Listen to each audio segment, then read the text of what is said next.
Hello, I'm Brandon from XEROProducts, and today we're going to talk to you about the XERO Pure Plus. Now, the Pure Plus is a more robust version of the regular XERO Pure, featuring dual pre-filters, a single RO, and a 20-inch DI. Built on a red frame with a couple extra gadgets we'll go into, but this here is the robust XERO Pure, intended to run with one pole, and puts out about anywhere from half gallon to 1.25 gallons per minute, depending on your source conditions. So we're gonna go ahead and unbox one of these and go over everything that comes in your package. All right, so we're gonna go ahead and unbox the XERO Pure Plus here. Now, as you'll see, I have a helper with me because these systems are not light. Go ahead, take out the foam, just toss that to the side.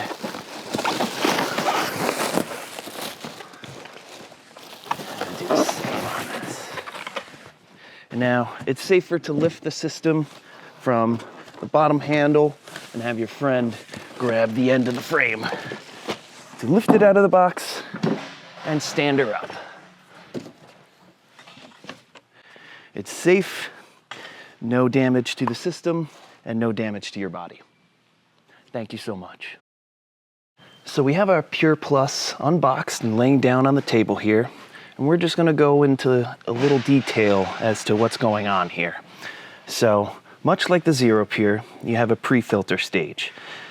So the Pure Plus offers a two-stage pre-filter in the sense where you have the first stage being a sediment filter into a chloramine filter, which is a little more efficient than the standard carbon filter as it removes chloramines from the water.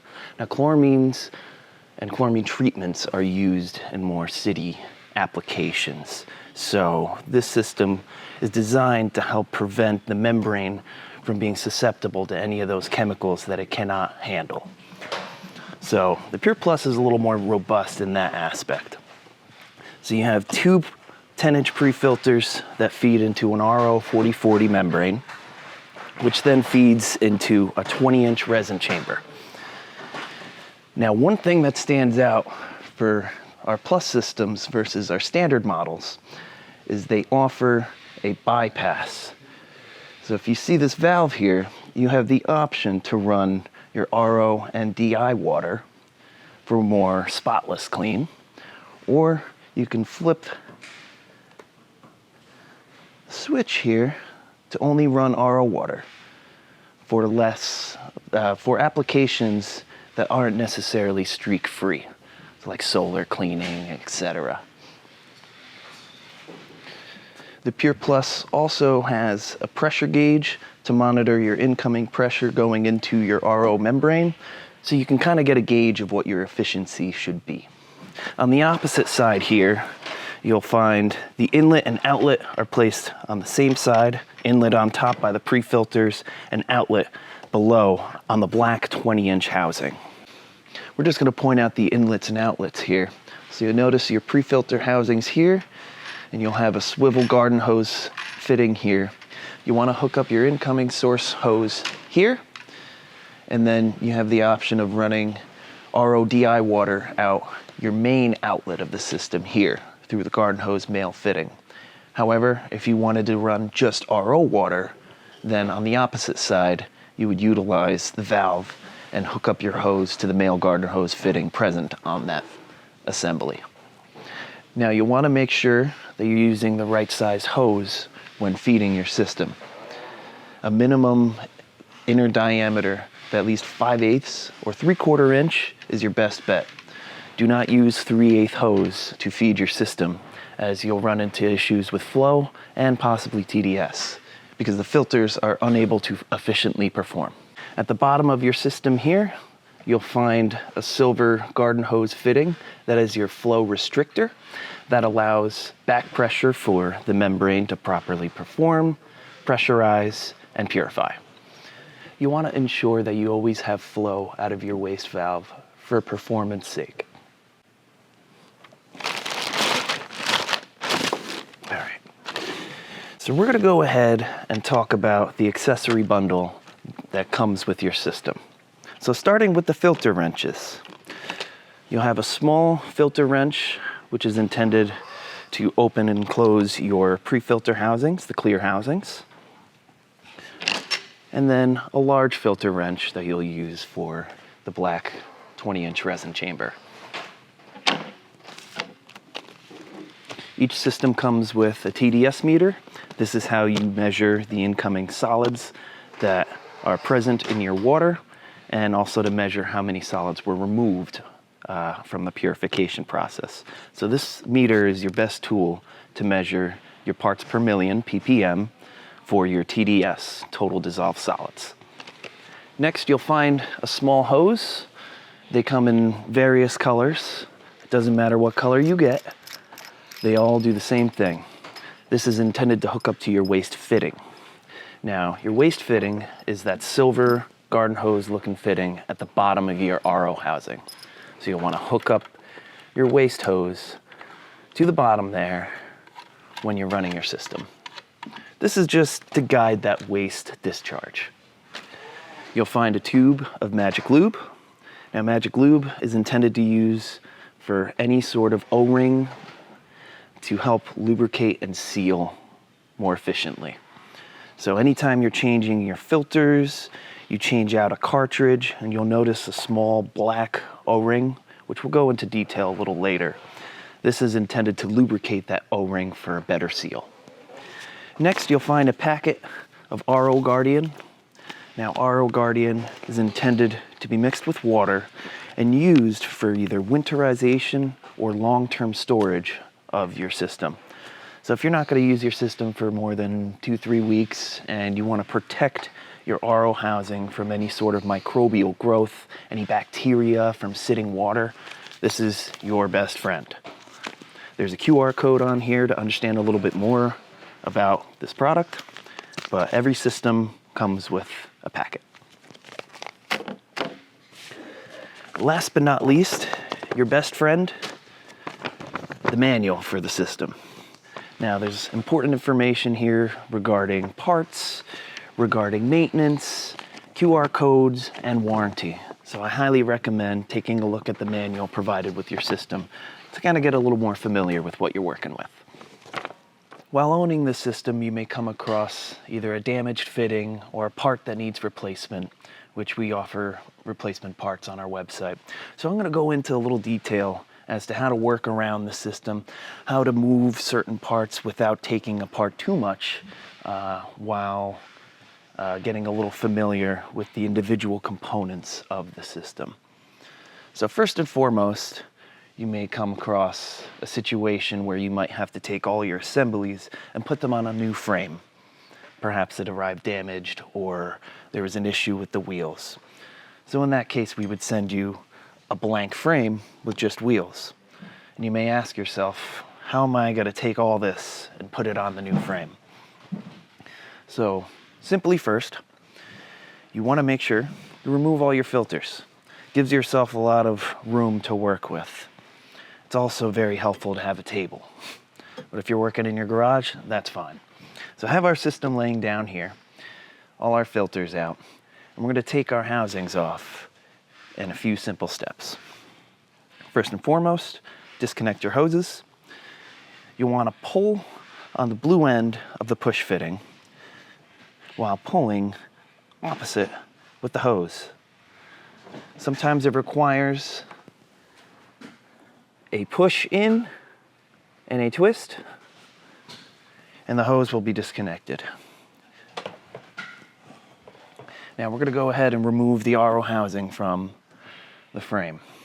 And it's as simple as using either a size 13 or a 1/2 inch socket will do for removing these bolts. I'm going to go ahead and use my drill here.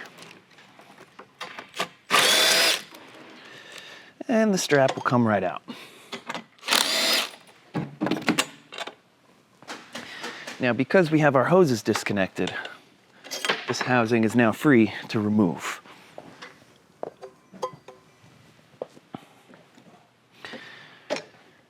The brackets and bumpers that hold on the RO housings are held on with a size 11 millimeter bolt and nut.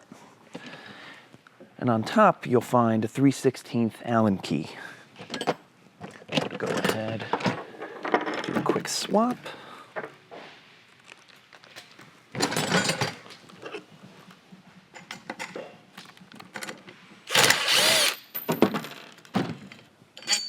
And always keep track of your hardware.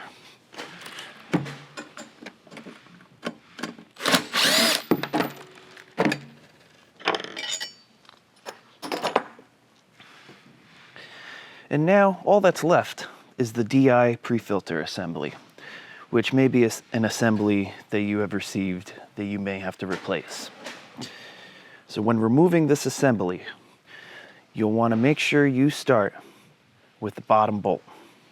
Now this bottom bolt can't possibly come out on its own because the cap of the DI housing will prevent it from falling through. So it's your safest bet in loosening.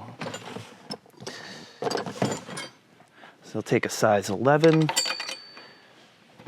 snug it onto the nut, or rather snug it onto the head of the bolt, and we're going to loosen. So when I let go, this bolt isn't going anywhere. The top bolt of this assembly can fall through. So what I recommend, the opposite end, first we're going to seat, sometimes you need to use 2 fingers. You're going to seat the wrench onto the nut. When you feel a grip, go in with your drill, and you'll find it loose. Easiest way, grab onto the bolt and stand her up. If the bolt happens to fall into the assembly, don't fret. Sometimes all is required is a little bit of shaking or reaching your finger inside and pulling the bolt out. When reinstalling, you'll want to ensure that the bolt goes inside the bracket so that it can travel through the holes of the frame. So at this point, we are left with a blank frame.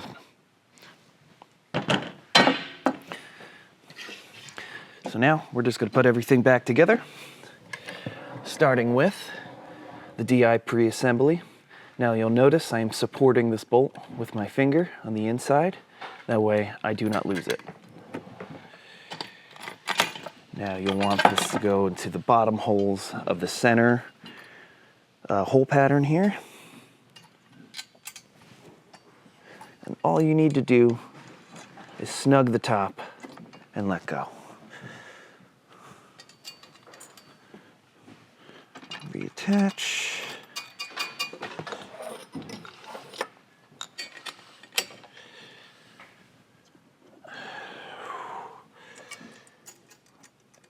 Now on our frames, each bolt and nut is accompanied with a washer. So bear that in mind when replacing your hardware. On the Pure Plus, when you're going to tighten things down, you have to tighten down the DI pre-assembly before installing your RO housing, or you'll run into issues with tightening. So we're going to go ahead and tighten this back down.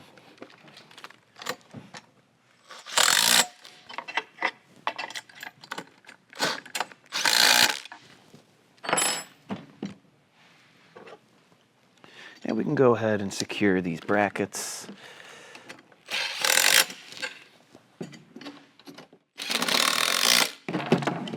Straighten them out if necessary. And then last but not least, the RO housing. You want to ensure that you have enough room for your bottom swivel 90 to be able to move around and not hit the bottom of your frame. So drop that in. Replace our straps.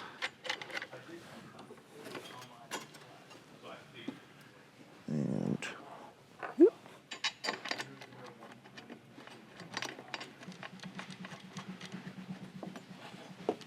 And we'll tighten them down.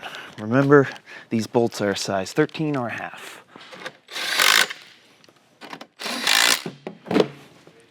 Reconnect our hoses with a simple push. I like to do a push and twist just to ensure that the hose is in all the way. You want to make sure that hose is in nice and tight. And there you have it.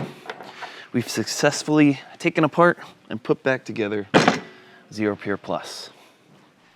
All right, so we're going to go ahead and get the XERO Pure Plus all set up now. Now, we're going to start with hooking up our inlets, our outlets, and our waste. So at the top here, you have your pre-filters, and that is your first stage or inlet to the system. So we're going to go ahead and get that hose hooked up. Remember, you want to use either a 5/8 or 3/4 inch inner diameter to feed the system. This system has had water run through it, so pardon me. We're going to hook it up to the inlet here. Okay. Next, I already have it hooked up down here, but depending on the color of your waistline, you're going to hook that up to the silver garden hose looking fitting at the bottom, and you'll let this kind of flow just somewhere out of the way. It's just going to guide the discharge. Now next, for our standard setup, RODI, we're going to hook up our outlet to our DI here. So I'm going to indicate that by this green hose.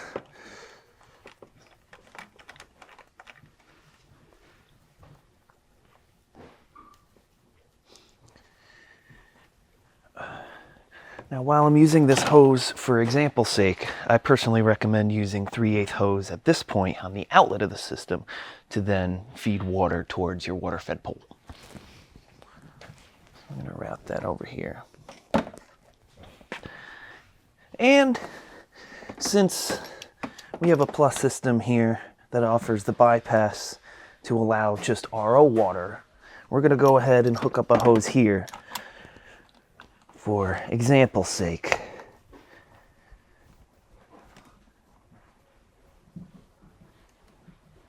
Okay.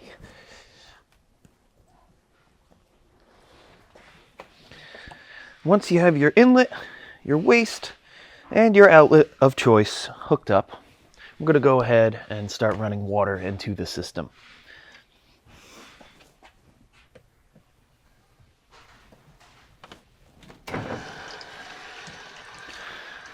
So you'll notice the housing's beginning to fill up.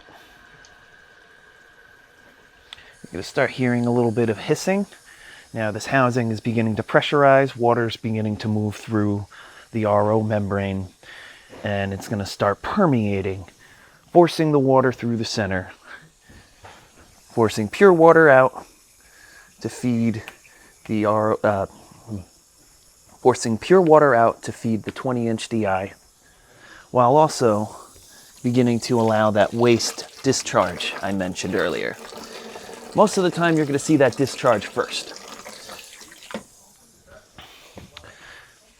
So when you first run the system, you'll want to ensure you at least run it for 10 minutes, let water run through entirely, because you're going to want to saturate this membrane. Now the membrane has a lot of pores, a lot of holes. It's got a lot of space in there that needs to be filled up with water to properly perform efficiently. So you'll want to fill this up for 10 minutes, let it sit for 12 hours, overnight to be safe, and then begin using it the next day for efficient purification and flow. So I will say, when saturating your membranes, I would disconnect the hose that feeds your resin chamber and just allow water to run through. That way you're not prematurely using that resin if you're not intending to clean, but also just allows the membrane itself to kind of saturate. And then when you go to run your first job, run it for 10 minutes. Now, on the subject of hooking up this system, we mentioned that you have the option of RODI, which would be the output from, if you're facing the back of the system, this would be the right side of your system. that is the main system output. So you're getting RO and DI water out. Now, on this side, you have that RO DI bypass. Now, this bypass here is controlled by the little lever here. So currently, it's facing the RO. So right now, that's telling me that the water's flowing up and in and out of the system. It's also telling you that you're using your RO and your DI. Now, if I were to turn this lever, it is now diverting the water away from the outlet of the DI and forcing your system output really to be RO water. So again, this is helpful for cleaning that you don't necessarily need spotless, streak-free. You can go ahead and use RO water. But if you want that extra polishing of that 20-inch resin chamber, you flip the bypass, have it face the RO, and now you're getting pure water out of your system that is RO-DI water. You'll see, that's just drippage. We have nothing flowing through this. We have nothing flowing through this fitting. One important thing to keep an eye on when you're running water through your system is to ensure that you have a flow of wastewater coming out of your system. Remember, your RO membrane requires some back pressure and it requires some discharge to be able to perform. Now, this is highly concentrated salts and everything getting pushed out of the system. You want to make sure you have flow. If you don't see any flow coming out of this hose, then there could be a problem with your system. So something to keep an eye on. I personally recommend operating the system laying down. It is just safer for the system. It's less of a tipping hazard. You want to avoid damaging any of the fittings that are exposed here. So it's just safer to lay it down to avoid any damage. All right, so we're going to go ahead and talk about maintaining your system and changing the filters present. So we're going to go ahead and talk about maintaining your system in regards to changing your filters. So first and foremost, you have your dual pre-filters here. Now, these pre-filters are the first stop in your system to help prevent anything from getting into the RO membrane that shouldn't be in there. So, for instance, you have your sediment filter and your chloramine filter, which chloramine filter removes a chlorine-based chemical that is found in city waters. And chloramines damage RO membranes. So, I recommend when it comes time to change your sediment filter that you do both filters. Change out your chloramine filter as well. That way you know the condition of both filters and it avoids misdiagnosing any problems in the future. You'll notice it's time for a pre-filter change right off the bat because you'll notice a significant change in flow. So I recommend change both at the same time. Now, how do we do that? Provided with your system, you have your filter wrench. This filter wrench is intended to go in between the notches of the bowl and it allows you to loosen or tighten. Now, these housings are upside down compared to the XERO Pure, where the cap is on the top. So at this point, using your foot as a guide, we're going to go lefty-loosey. Now you'll find it may need a little snug. So we'll just give it a little snug like that. We'll do it on both sides. Now, because these filters are upside down, more than likely you're going to see some residual water in here. Don't fret. You might get a little wet. So when changing out your sediment filter, you'll find it looks the same top and bottom. Doesn't matter what direction it goes in, as long as you place it In the center groove there, you'll see the hole fits right in there. Want to make sure it's snug and secure. And then I personally recommend just holding the filter in place, flipping over, and setting it into the housing.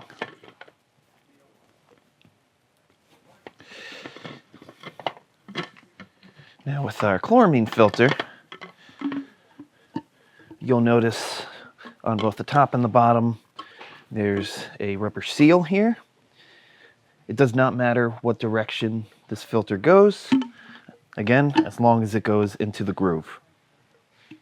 Now I should note, whenever you're changing your filters and you're loosening or tightening your housings, you have an O-ring seal that is present. It's a black ring that is inside the pre-filter bowl.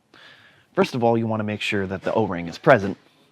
And second of all, if you want to achieve a better seal, it's good to touch up a little lubricant with the magic lube that comes with your accessory bundle. I personally take a small amount, if you don't mind getting it on your finger, and just apply some of that lubrication to the seal. You can even do so to your chloramine filter for a little extra seal. So now we'll go ahead and tighten our housings down. Again, I support it. I support the entire system with my foot just to help get a nice snug and a little righty-tighty. It's not going to turn far, just enough to snug, and you know you have a good seal. If you ever find that you have water coming out between the black plastic cap and the clear pre-filter bowl, more than likely it is an O-ring issue. It's an issue whether the O-ring is present, lubricated, damaged, or the housing is cracked. So it's important to keep an eye out for any water that would seep out here. Sometimes it's as simple as a little extra snug required. In regards to tightening your pre-filter housings, I recommend hand tight, but if you find that you're having a little bit of seepage between the pre-filter bowl and the black cap, utilize the filter wrench and just give it a little extra snug, a little righty-tighty, and that should seal it. All right, so now we're going to look at the RO membrane and how to change it and when you should change it. So the RO membrane is typically going to remove about 95 to 99% of the solids from the water. Now that's highly dependent on source conditions and other conditions involving pressure. Ideally, when your RO membrane hits around 80% efficiency, it's really time for a change. So we're going to go ahead and see how we're going to remove these housings, expose the inner chamber where you'll find the RO membrane, and how to remove it safely without damaging any part of your system. So the bolts that hold on these clamps are typically size 14. However, on some models, we've sent out a slightly different hardware that's kind of bluish, which you'll use a size 13. If you have an adjustable wrench, you'll be good to go in almost any situation. I personally recommend having a drill because it makes it easier to remove the tension from these bolts. So we're going to go ahead and remove the bolts that hold on the clamps here. Go right here, just loosen, and because this is an example, I have slightly different hardware on this system, but on your system, more than likely, you're going to see a 14 millimeter sized bolt. I'm going to go ahead and loosen. So you'll notice your clamp starts to free. I recommend, to avoid any obstruction, let's remove this top hose here. So we'll go ahead, pull on the blue end of the fitting, and pull opposite on the hose. Sometimes it requires a little twist. We'll let the hose just set to the side. And now, because the bolts are loose, you'll be able to loosen by hand here. If you reattach your nut to the bolt, you'll never lose your hardware. For now, we'll actually put this to the side. So now, you'll just see your RO cap and your housing. Now to remove, you'll notice this lip here, this plastic lip. The cap is usually on here pretty tight. So this lip is what you'll utilize to help free it from the housing. Now how do we do that? We're going to take a big flathead. It's helpful to have a nice big flathead for leverage and negotiation. So we're going to go ahead and I'm sitting the flathead between the plastic notch here. Not the metal, but the plastic. And I'm angling upward while standing on the frame. This just allows a little bit more security. And then if you have a mallet of sorts, you'll begin tapping on the flathead to help loosen.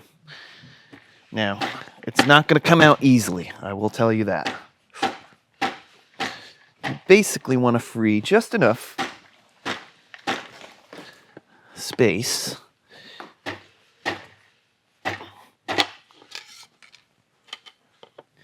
so if you find you're not budging from a particular side, go all the way around the system, little by little. Stand on it, go all the way around.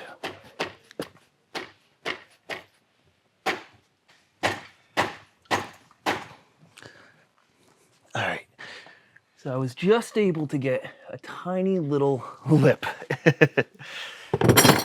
Your goal is to be able to fit the thin end of a flathead. Now I have a second one, a smaller one for little leverage. I personally recommend you do so, because now you'll see, as I shoved in between that little lip, it allows me to start opening this almost like a paint can. Some caps are more difficult than others, but once you have enough clearance between your cap and your housing, let's give ourselves a little more leverage. So little by little, the cap will become loose. Now I'm trying not to dig into the plastic as much, but just enough to be able to get enough of the flathead in. Okay. So once you start seeing a nice gap in here, I personally recommend stand on the system, take both hands, and pull upward. Sometimes the cap will come out itself. Other times, you may find the membrane wants to come out with the cap. If that ever happens, this can be separated by taking your flathead and going in between this white cap end of the membrane and the black end of the cap. Go through the side.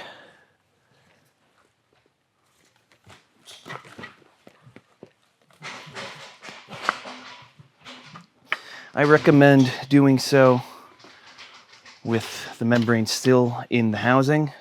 It's easier than holding a bunch of wet equipment trying to separate the cap from the membrane.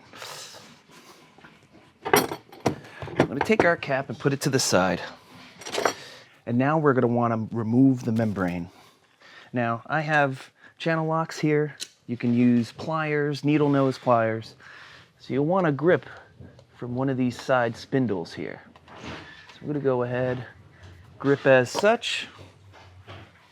And once again, standing on the system, and I'm pulling upward.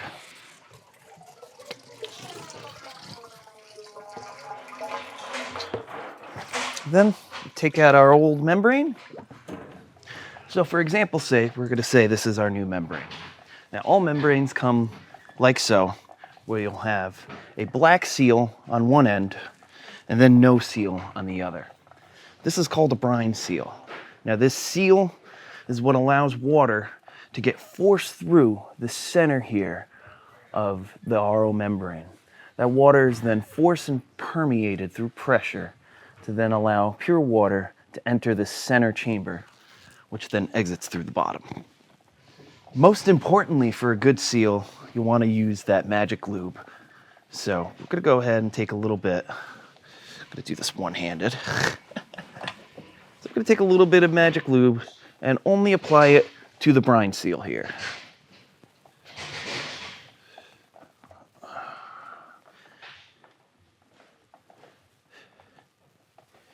Even from a maintenance perspective, relubricating seals is a good habit to get into, as you'll get better system performance. But all right, so now that we have our brine seal lubricated, you'll notice I have the brine seal facing upward. That is because water enters through the top of this housing. So you want to place it into the stainless steel housing, guide it downwards. When you have about a foot left, you'll want to give it a little twist and let it drop in. Now there's water in this housing, so it kind of sunk in. Sometimes you might have to push down a little bit. I just use my thumbs on those little spindles, and it allows the membrane to sit back down. Next, we're going to take our top cap, and we'll notice you have two sets of O-rings here. You have an inner set and an outer set. It's important that these are properly lubricated. You do not want to over lubricate the center O-rings because that is where the pure water is traveling. Too much lube may create a blockage somewhere that you don't want to create. So just apply a little lube here. I actually use some of the existing lube, and these O-rings look pretty well lubricated.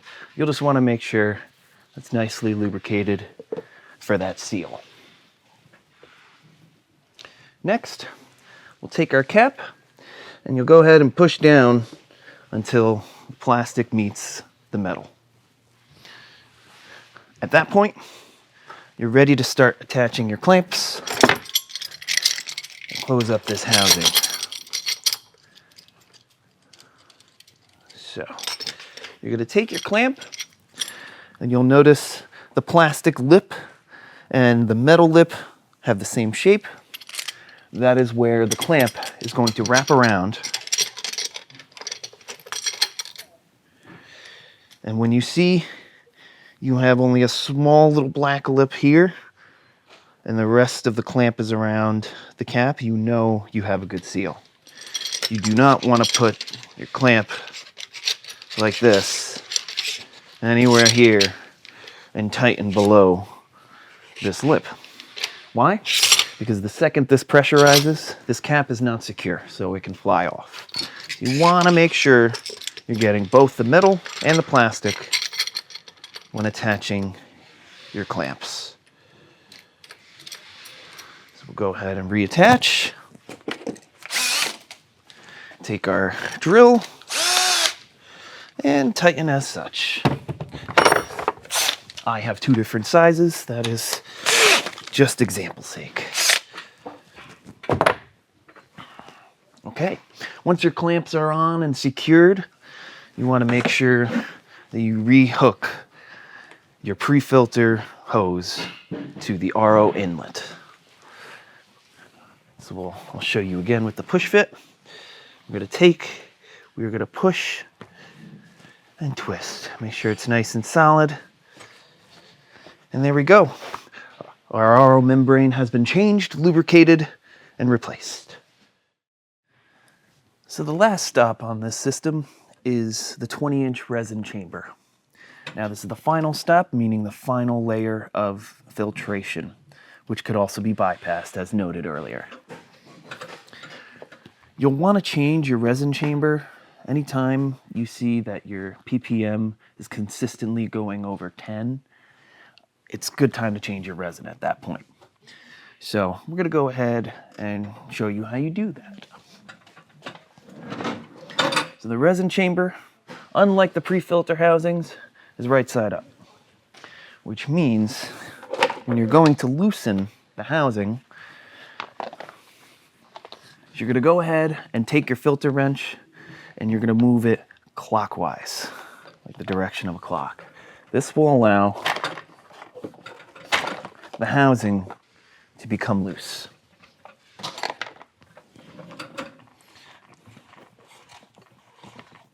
Simply loosen the housing from the cap, and you're going to see some water.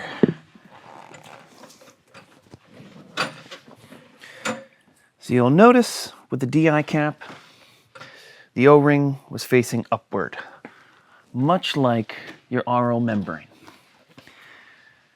So when you replace this cartridge, first of all, placement is key. Now I have a dry example for us. So we're going to put this to the side.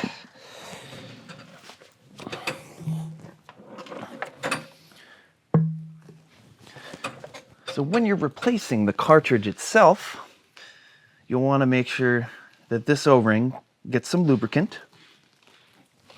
So we're going to go ahead and do that right now real quick. Doesn't have to be overkill, just helps with the seal. And then you'll notice on the opposite end, there's a small hole here, which that aligns with the notch inside of the housing. You want to make sure, especially with the 20-inch housing, that you take care in placing this. Placement is key. It is a big housing. And if you notice, I can wiggle this housing around while it is loose. So you want to make sure, A, it's making a good seal at the bottom, but also B, it's making a good seal on top. So with your O-ring on top, I personally recommend when changing, guide the filter. Work slowly. Find your threadings on the cap. Find your threads. And then slowly hand tighten. The less wiggle, the better. Because most importantly, you want to make sure that this O-ring properly seals. Because the second you get a rough seal, you run into issues with TDS and or flow. So we'll get our housing hand tight. And that's how you change your resin cartridge. But we're going to talk a little bit more about the resin cartridge itself. So while we offer pre-filled resin cartridges that you could purchase for refilling your resin, we also offer empty housings and loose resin that you can fill yourself. So if you find that you are one who likes to refill the cartridge yourself, it's important to note you want to really pack in that resin. So I'm going to show you a pre-filled cartridge here to kind of give you an idea.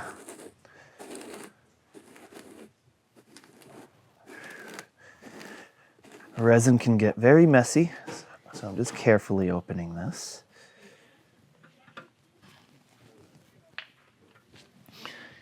So if you look inside this chamber, you'll notice the resin level is really hitting the first thread. It's really packed in there. When we fill it in-house, we usually pack down the housing itself, or the cartridge. You'll pack down the cartridge to really pack in that resin sand. You want to overfill this cartridge for maximum performance. If you find that you just replaced your resin chamber and for some reason you're still getting 30, 40 TDS out of your system, but you don't know what to do, you've already changed your filters, well, take a look at your resin level. 9 times out of 10, it just needs a little bit more resin. It needs to be packed properly, or it's just not placed properly. So now we know we have a tight amount of resin in here. You'll also want to make sure that you have this donut styled filter on the top of the cap. and there is one at the bottom already set in place. So we're going to go ahead, tightly pack, tightly close it. And if you want to make sure you have enough in there, give it a shake. Give it a couple taps. Whoop. Keep an eye out for your O-ring. But if you give it a couple taps and a shake, and you can't feel or hear the resin moving around, you know you got it packed tight enough. So once again, lubricate your seals, make sure your O-ring is upwards, and you're good to replace your resin chamber. Remember to take care and work slowly when reattaching your housing. So now, as we're getting a little bit more familiar with the system, we're going to talk a little bit about troubleshooting issues with TDS.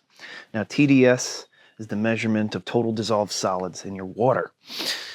Now, we're going to talk about understanding how to utilize our TDS data to determine if it's time for a filter change. 9 times out of 10, a TDS issue is in regards to a filter that is not performing and it requires changing. The key is finding out what. So first and foremost, let's talk about measuring TDS.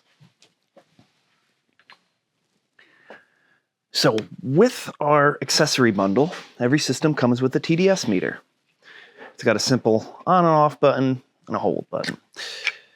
So you'll turn on your TDS meter, and you'll notice you have a little cup here. That's what you're going to use to fill water. So, most importantly, to know how the system's going to perform, we need to know how high is the ppm, parts per million, of TDS in the water. So we're going to take a quick sample.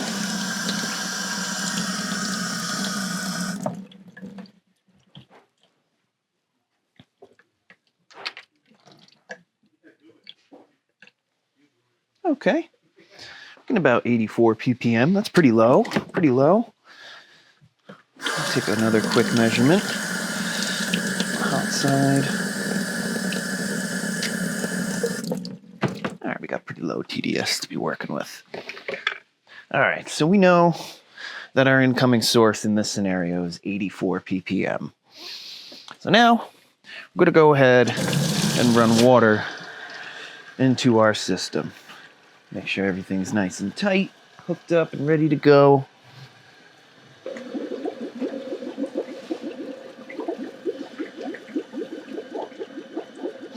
So now,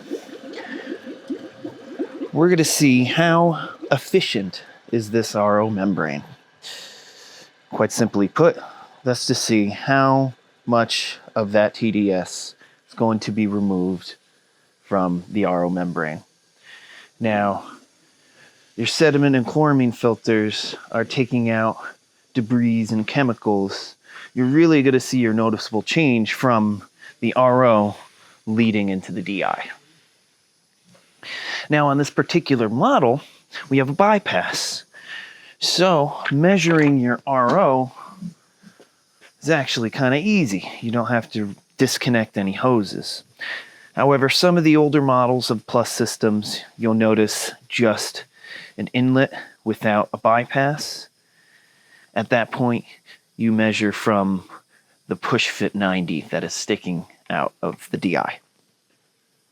So I'm going to go ahead and get a measurement. It's only been running for a couple minutes, so we'll just get an initial reading. And the RO has brought it down to 4, 80 to 4. So we still have that 90 and change as far as efficiency. So you see we have our bypass, there's our RO flow. Now, let's measure how efficient the DI is. Now the DI is going to separate the ions from the pure water, and any of those discharged ions are here.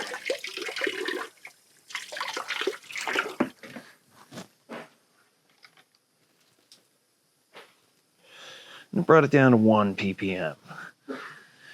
And mind you, it's still running. So, okay, we know that our system is running, it's purifying. We know our membrane is taking out like 95, 99% of the solids, and our DI is polishing off.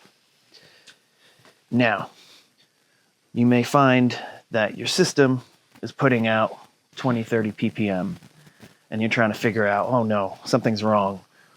What do I need to change? What's wrong? Well, we're going to start by measuring each of the stages of filtration. So for instance, if I find that my incoming source, we have 85, let's say it's 185 for argument's sake, and outside of the membrane, it's only coming down to 90. And then from that point, I'm getting 90 to 40. So I'm not getting 0 ppm out of my system. How do I determine what's the source of the problem? Work backwards. So we know already the system isn't producing pure water. Now, what is feeding this housing in order for it to perform? The RO membrane. So you would measure the RO water and compare that to the TDS level of your incoming to see that kind of percentage. If you're getting 80% efficiency, well, you know, at that point, it's really time for a change because your RO is not performing to that 95 to 99 bracket that we're trying to shoot for. However, I mentioned that the DI was also not performing. That could tell you one of two things. A, your resin is also expired, or B, your resin has prematurely expired because your RO membrane is already not performing enough and that DI chamber is being hit with more TDS. So it's important to work your way backwards to determine if the problem is before the indicator. Think of it like symptoms of a disease. Sometimes a symptom is another disease. So sometimes the problem is not always where it's showing. Now you might measure your incoming TDS and find that your membrane is performing properly, brings it down from that 185 to about 30. And you're like, okay, I have enough purification going on from my RO housing, but what about my DI? My system's only putting out 30. Chances are it's time for a resin change. At that point, change out your resin cartridge. Make sure your cartridge is overpacked, properly sealed, lubricated, and placed into its housing accordingly. And then tightened up into the cap with a good seal to ensure no water is getting where it shouldn't, and the resin chamber can then begin to properly operate. So make sure both placement and resin levels are okay before determining that the problem is not the resin. So all in all, make sure your resin is correct. It's important, as we're working backwards, to not neglect our pre-filter housings here. Now these pre-filters are the first step in protecting your RO membrane, meaning that's the first thing you're going to be changing and the thing that you're going to be changing the most. You'll want to change these filters when you see a noticeable change in flow. After that, you want to make sure that you're maintaining these changes in order to maximize the lifetime of your RO membrane. This is your most expensive filter to change, so it's important to protect that. On the subject of maintaining RO membranes, it's important to acknowledge the storage of this system to help protect this housing. Now, these systems are not designed to use in the wintertime, and they are not designed to use in freezing temperatures. So when you are storing your system, especially if you're in a colder environment or it's wintertime. You want to make sure that you're storing it in a heated environment, whether it's a heated garage or in your truck that's in a garage. I don't personally recommend keeping it inside a truck that's going to sit outside and potentially freeze. Now, why is that? You have this RO membrane. It is made of fiberglass and it is layered.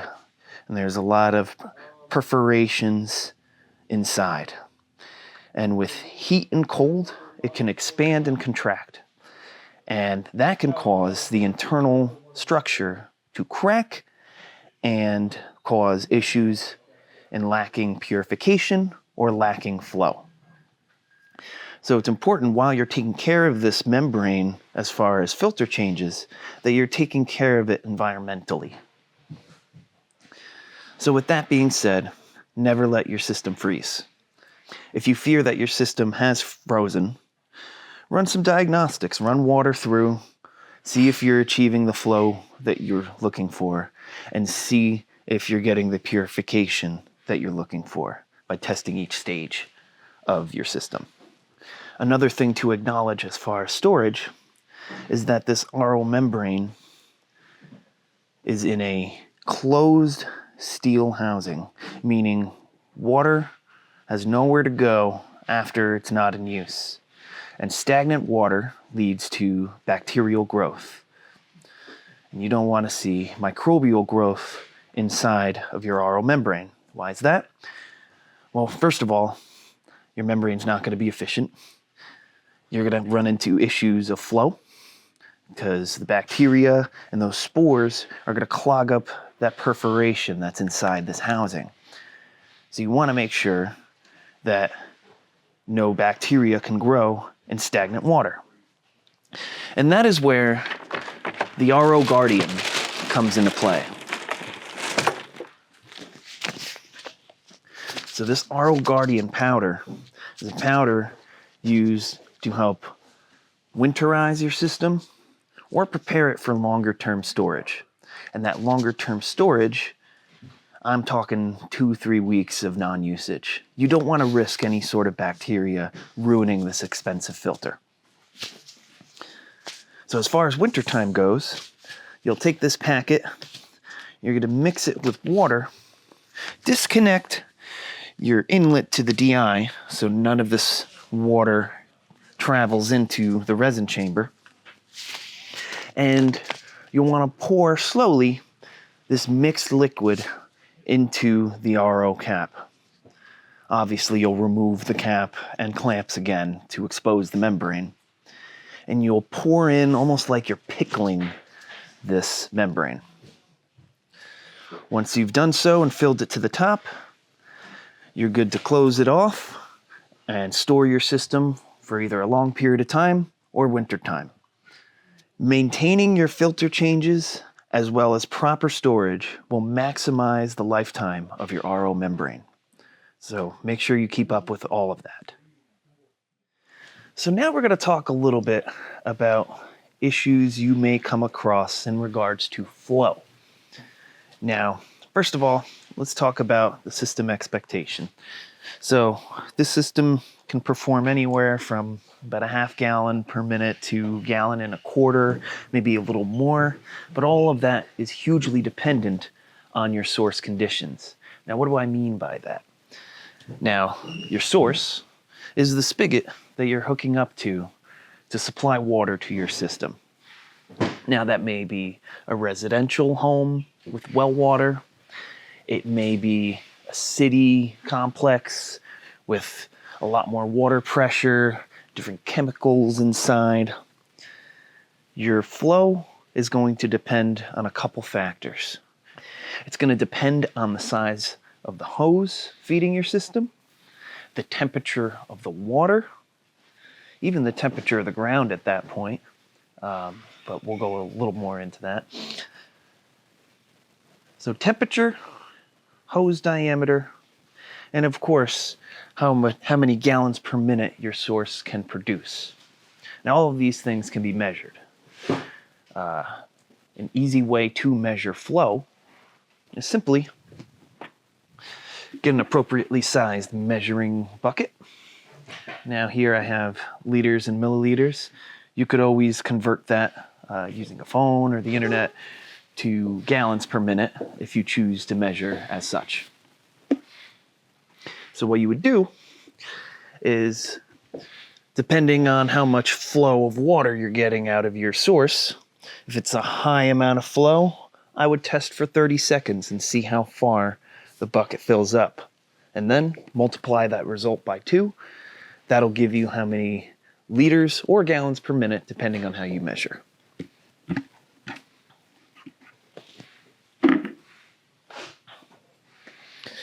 So again, your system's performance in regards to flow is highly dependent on those factors. Again, that's temperature, hose size, and how many gallons per minute your source can actually produce.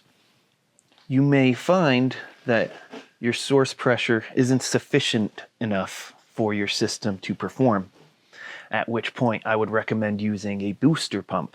Now, a booster pump is going to help boost that incoming source water, create more pressure to allow more efficiency through your RO membranes.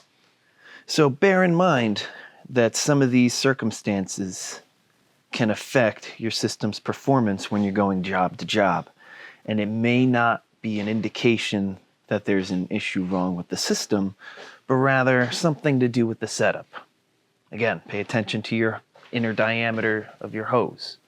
Pay attention to the temperature of the water. It's colder today. Water's cold, but my system's slow. Well, colder water, more constriction, less flow. So, we'll talk a little bit about diagnosing these issues in regarding flow. So if we've already gone through and verified that our setup is proper, and for some reason we're just not getting sufficient flow out of the system, we are going to start with looking at the first stage of this system, which is your pre-filters. Now, the Pure Plus has 2 pre-filters, which both require changing at the same time. When you have a noticeable change of flow and you've verified that the issue is not your source, it is time to change these filters, and you change them both. Now, if you found that you've changed your pre-filter, you run water through your system again, and flow is just inadequate, the next step would be to see how much pure water am I getting out of my system. We're also going to measure how much water is coming out of the waste discharge.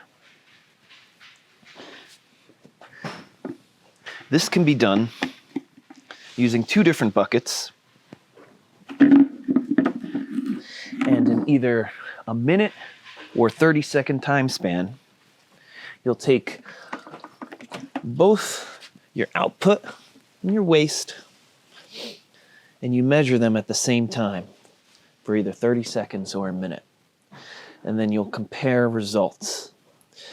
Now, these results will fluctuate depending on how much pressure you are achieving into your RO membrane. On the Plus system, that is measured here. So you have a pressure gauge here. So you'll kind of know what kind of pressure you're dealing with to see if you're getting an appropriate amount of pure to waste. So obviously, if you have lower PSI, lower pressure going into your membrane, your proportion of purified water to wastewater is going to be kind of equal. So you can determine that you need a little bit more of a boost, whether it's the pump, whether it's that temperature, or whether your source is just not enough.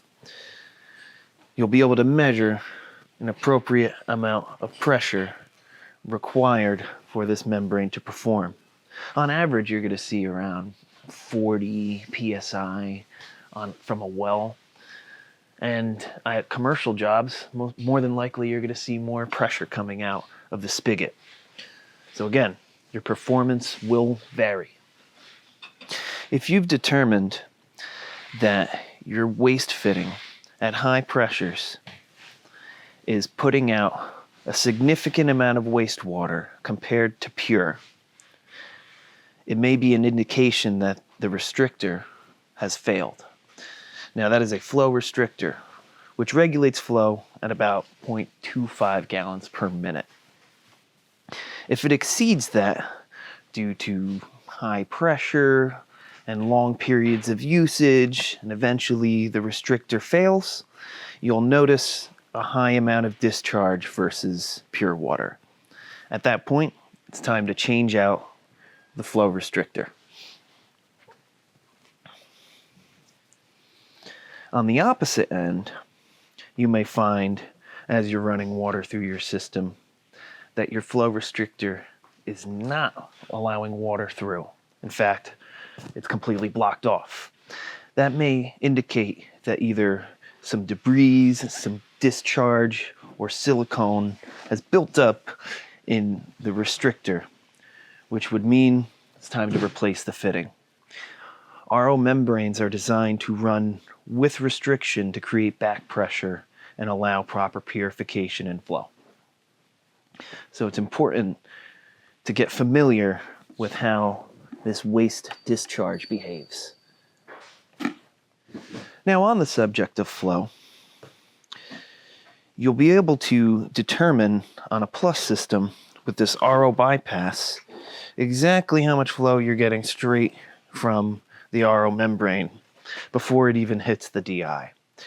And at that point, you'd be able to measure, same thing with a measuring bucket, for either a minute or 30 seconds, and measure the amount of flow you're getting from your ROs. If you find that the RO is not producing enough flow, but you verified your pre-filter has been changed, your source conditions are okay, you might even be using a pump, you may determine that for some reason you're not getting sufficient flow from your membrane. That may be an indication that this membrane is growing bacteria. Now, if you haven't used your system for more than 2 to 3 weeks and you're plugging it in and you're not getting as much output as you used to, there's a chance that microbial growth has begun inside the filter due to sitting stagnant water, and that will slow down the efficiency of your membrane. So pay attention to how long, so bear in mind periods of non-usage or infrequent usage may cause growth in your membrane, which would cause a flow issue. So it's important to properly maintain this filter to avoid a premature change that can be quite expensive. If you've determined that your pre-filters are okay, they're brand new, your RO membrane has sufficient flow, but now it's just leaving the system at a slowed rate, like something's wrong. Well, it's important to verify the placement and seal of your resin chamber. Now, chances are this issue would come hand in hand with the TDS issue, but one thing to verify is that the top end of your DI cartridge, this is a 10-inch example, this ring can come loose. This ring is usually lubricated and set in place. It's important to make sure that you're getting a nice seal on this ring. You don't want it to sit in your housing as such and fly off and make that hole smaller. You're going to create more restriction, resulting in poor flow. As stated before, colder temperatures in water create constriction and slowed flow. Same thing can be said about freezing temperatures. In fact, consider freezing temperatures to go from slowed flow to no flow. Do not operate your system during the wintertime, during freezing temperatures, and do not store it outside. You may notice that your system is performing phenomenally today. You take it outside, it's like 35 degrees, everything's okay, hasn't quite hit freezing temperature yet, and then the sun goes down and your system begins to condensate, and that condensation turns to frost, and internally your system begins to freeze. And the next day, you go to use your system, it's thawed out, you wouldn't even think of it, but now you have poor flow. Your system has frozen. This is a fiberglass membrane with perforations that can be damaged and cracked if frozen. I highly recommend, if you believe that your system has been exposed to freezing temperatures, run some diagnostic tests of flow, as we went through before, and any area that is determined to be a problem more than likely needs a change, including the RO membrane. Now, I should mention that these systems are designed in a specific manner, in the sense that you should not modify any plumbing on your system unless we advise you to do so. Not to say that you can't put a quick connect on here, but I do not advise replumbing any of the hoses, changing any direction of the filters, or installing anything that might further restrict your waste valve. Doing so will void your warranty. If you find that your system is damaged, fill out a warranty form, and we will find the appropriate parts needed to get that fix for you. But I do not recommend doing so on your own. You don't want to risk voiding your warranty, and on the same token, you don't want to damage your system further. On the same subject here, you'll notice your pre-filter housings are see-through. You can see the filters present in these housings. It's important to know that I've seen so many reports of people claiming they have a flow issue, and I'll see the color of their cartridge is like brown, black. The more usage through this filter, the darker it's going to get. So sometimes you have a visual indicator as to when it's time to change your filter. To compare, this filter's had some minor usage, but you'll notice some cloudiness. Compared to a brand new filter, hasn't had much water in it, but you'll start to notice some cloudiness, some browning in the pre-filter region. Once you start noticing those filters getting really dirty, change them, even if you don't have a flow issue yet. I recommend change them. You're doing your RO membrane a favor. While we're on the subject of pre-filters, it's important to know that we sell chloramine filters and sediment filters on our website, though you can find pre-filters that fit into these housings through other vendors. It's important to know that it can be risky buying filters from a third party, as if you find that you're having strange TDS issues, but they're brand new filters, well, a third-party filter may not be designed for this sort of application. So it's important to stick to on-brand filters. We offer them on our website. One important thing I should note is if you are storing this in a truck or a van that has bleach or other corrosive chemicals, it's best to keep the system away from those chemicals, as you have metal housings, bolts, and frame components that would be exposed to corrosion and rust. So I highly recommend don't put this next to your bleach bucket. You'll start to notice rust and corrosion on your system. If you live in a more beach environment and you're around a lot more salt water, that's another thing to pay attention to as well, as salt can be very corrosive. The further you keep the system away from corrosive chemicals and bleach would mean the longer you get to maintain the physical quality of your metal. So this is a single user system meaning it runs one water-fed pole. And chances are there may be a time where you don't have help to lift this into your truck. So I'm going to show you the best way I would recommend how to pick up this system without damaging any of the filters or the housings or any of the assemblies. So if you don't have a friend, bear in mind this system is going to weigh because you have water still inside these housings.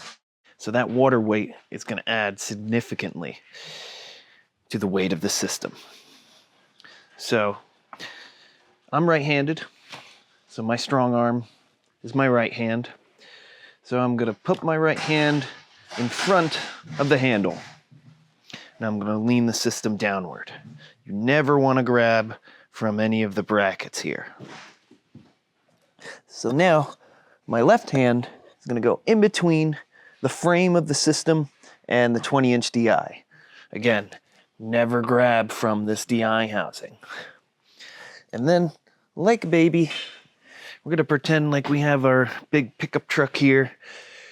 I'm going to pick it up and then lean and use your wheels to get onto your surface. And simply lay it down, strap it in, do what you need to do. And this is your safest way of travel. On the same token, if you're arriving at your job and you want to remove the system from your truck safely, we're going to do the opposite of what we just did. You can use two hands. You're going to guide your system using the wheels. I have my strong arm down. Use gravity to pull down. And as simply put, we're only touching the frame. And that's how you do it solo.